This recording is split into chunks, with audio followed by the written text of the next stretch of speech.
uma vocação, um povo, uma nação. Brasil, terra de Santa Cruz.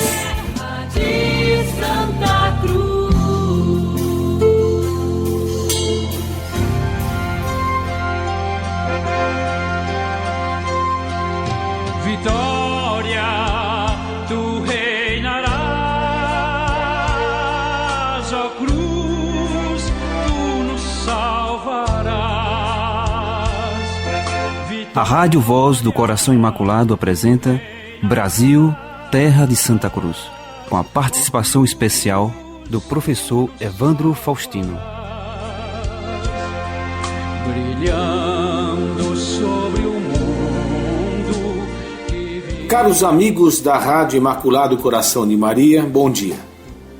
Meu nome é Evandro Faustino, eu sou historiador e este é o terceiro programa em que nós vamos tratar das falácias que se costumam lançar contra a Santa Igreja Católica a respeito da sua atuação, da atuação da Santa Igreja durante o período de colonização do Brasil. Hoje, especificamente, nós vamos tratar da questão da escravidão, tanto a escravidão indígena quanto a escravidão negra.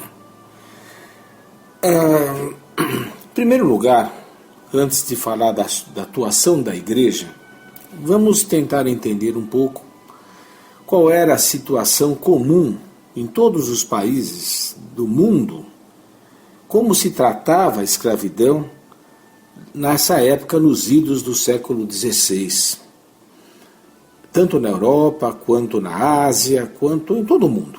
Há uma forma particularmente cruel de exploração do homem pelo homem, que é a escravidão. E, infelizmente, não há época alguma da história que possa dizer que não teve essa mancha. Até mesmo a Idade Média europeia, infelizmente, também teve escravos domésticos, numa forma muito pequena, muito menor que as outras épocas, mas houve também. Foi a partir do século XV, com o mercantilismo, as navegações, a colonização, que a prática do escravismo, que era muito grande na Antiguidade, decadente na Idade Média, voltou a crescer e atingiu níveis nunca antes vistos. A África, a infeliz África, tornou-se um grande centro abastecedor de escravos para o restante do mundo. Navios europeus, muçulmanos e orientais vinham buscar o escravo oferecido nas centenas, milhares de mercados no continente negro, na África, para redistribuir esses infelizes. Nós vamos ver depois com que lucro isso era feito. Distribuir esses escravos pela América inglesa, pela América espanhola, pela América francesa, holandesa e portuguesa, pelos países muçulmanos do Oriente Médio e pelos reinos do Extremo Oriente. Ou seja, a África, os mercados de escravo da África, abasteciam de escravos todo o resto do mundo. Esses mercados de escravos sempre existiram na África. O historiador Jacob Gorender informa-nos que a sua principal fonte de abastecimento desses mercados era a guerra que havia entre as tribos, e isso é confirmado por outros historiadores. Quando, com o mercantilismo, essa procura de escravos aumentou, os mercados cresceram também, né? E multiplicaram-se pela África inteira. Havia tribos que viviam em lutas contínuas e que, ao invés de comerem os seus prisioneiros, como era seu costume, ou de destruí-los, decidiram vendê-los. Essa afirmação é do José Gonçalves Salvador no livro Os Magnatas do Tráfico Negreiro. Os chefes tribais passaram a trocar os seus prisioneiros pelas mais diversas mercadorias oferecidas pelos traficantes. Houve régulos que trocaram escravos por vinho e que vendiam até os seus próprios vassalos. Eu cito, aspas, capturar prisioneiros para o tráfico tornou-se atividade prioritária de tribos primitivas de remotas regiões interioranas e de sólidos estados litorâneos, como Daomé, nascido do tráfico do século XVII e fundado no monopólio real do comércio de escravos. Além da intensificação das guerras que tinham na captura de escravos seu objetivo principal, ou ao menos um subproduto, eram sistemáticos os sequestros que vitimavam sobretudo as tribos mais fracas, e acentuaram-se também a escravização penal por dívidas, bem como a venda de familiares motivada pela fome. O historiador José Gonçalves Salvador registra casos de pais que venderam os próprios filhos e de filhos que venderam os pais. E o historiador africano Mbaye cita o caso de um chefe negro que trocou um cavalo por 100 nativos e 100 bois. É um horror, mas eu me permito horrorizar os meus ouvintes para lhes mostrar o seguinte: essa era a situação no século XVII. Todo o mundo, todos os comerciantes de todos os lugares do mundo iam para a África comprar escravos nos mercados africanos. Esse é um ponto que, se bem que não é negado, mas ele não é suficientemente mostrado, não é suficientemente esclarecido. Existe uma ideia meio errada, meio romântica, de que os brancos iam na África e entravam na África com expedições para caçar os negros e torná-los escravos. Não era bem assim. Eles iam e compravam esses escravos nos mercados internos da África. Não estou com isso querendo justificar de forma alguma, nem atenuar a culpa de ninguém. Estou apenas mostrando a realidade como ela é. A cobiça, o desejo do dinheiro advindo pela venda de escravos tomou conta de todo mundo. Os próprios índios aqui no Brasil, os próprios índios mantinham escravos de outras tribos e trocavam esses escravos com os portugueses. Mercenários, como os bandeirantes paulistas, que eram na maior parte deles mamelucos, isto é, eles eram mestiços de brancos e índios, né? Eles passaram a capturar índios no interior para revendê-los no litoral, para todo tipo de serviço. Era fonte de lucro dos paulistas irem caçar índios para revender com lucro, né? Os aldeamentos jesuíticos no interior do Paraguai, nos confins do Paraná, no interior da América, na América Latina, onde já havia índios já culturados, que dominavam os mais variados ofícios e conheciam já a língua espanhola ou a portuguesa, foram, obviamente, o alvo principal das incursões desses mercadores.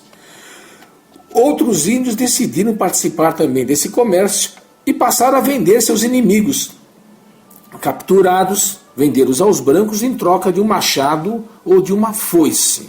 Durante 3 séculos, a escravidão voltou a tornar-se uma tônica, um traço marcante na cultura do Ocidente. Como comenta o historiador Martins Terra, não se tratava de um fato isolado, mas da consequência de todo um sistema podre, dominado pela ambição e pela cobiça, que todos os envolvidos nesse sistema procuravam justificar de uma forma ou de outra. É uma piada à parte as formas como essas pessoas procuravam justificar isso que não tem justificativa de forma alguma, que é a escravidão.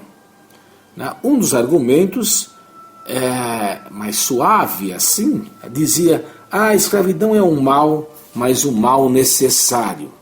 É necessário que haja escravos para que possa haver a exploração das terras e a colonização.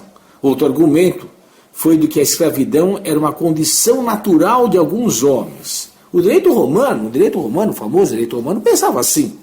E dessa forma considerava a escravidão perfeitamente legal. Uma historiadora, aliás, a Sueli Robles Reis de Queiroz, ela comenta que Tanto Platão como Aristóteles admitiam a inferioridade intelectual como base natural da escravidão. E se o direito romano justificava a escravidão, como é que um humanista do Renascimento iria contestá-la?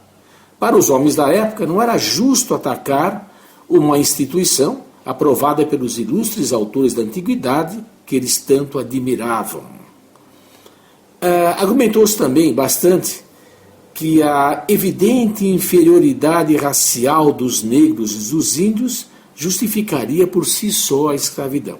Essa era uma ideia nova, porque na Idade Média quase não se falava, rarissimamente se falava de diferenças raciais.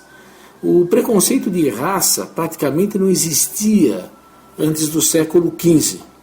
O cristianismo condenava esse preconceito, os muçulmanos, os maometanos também nunca admitiram que se argumentasse que houvesse inferioridade racial entre os que adotassem a sua fé. Mas essa inferioridade, essa ideia de dizer que havia raças, vamos dizer, inferiores, era uma ideia conveniente porque justificava a escravidão.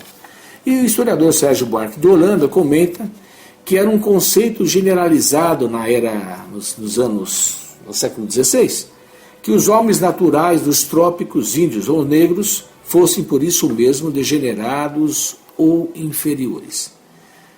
Apesar das condenações da igreja, que nós vamos ver daqui a pouquinho, esse preconceito estendeu-se pelos séculos afora. E muita gente importante, muita gente eminente acreditou nisso. Muita gente que nós habitualmente dizemos, não, são pessoas inteligentes, etc., acreditaram e difundiram essa ideia da inferioridade racial que justificaria de alguma forma a escravidão. Outro argumento escravagista foi de que todos os africanos traficados já eram escravos nos seus países de origem. Um historiador senegalês, depois de lembrar que o tráfico negreiro constituía uma atividade muito antiga na África, ele comenta que os corretores africanos preferiam os homens e mulheres nascidos na escravidão aos homens livres reduzidos à servidão. Isso porque, habituados à fome e à fadiga, os primeiros suportavam melhor os sofrimentos das viagens longas. E essas opiniões não eram apenas pessoais, mas eram opiniões que se transformavam em leis.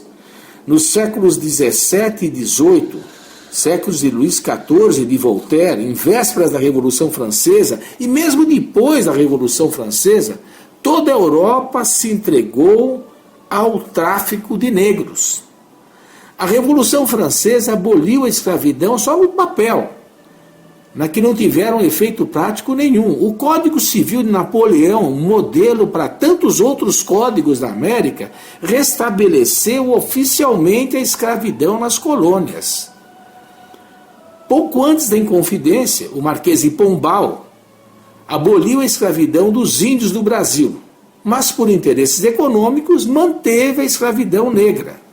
E a própria Inconfidência Mineira, filha da Revolução Francesa, tão elogiada nos livros de história, planejava manter a escravidão na república que pretendia criar. Quer dizer, os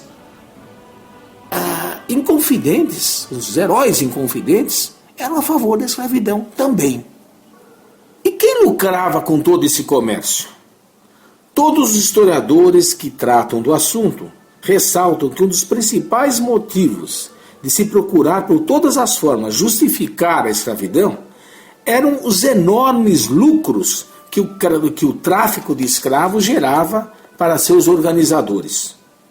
Jacob Gorender comenta que esse interesse econômico chegou mesmo a forjar o estereótipo do índio incapaz, quer dizer, os índios não são bons trabalhadores, os índios não estão acostumados a trabalhar, blá blá blá blá blá blá, para quê? Para que as pessoas, em vez de comprar os escravos índios, que por serem daqui eram mais baratos, comprassem os escravos negros.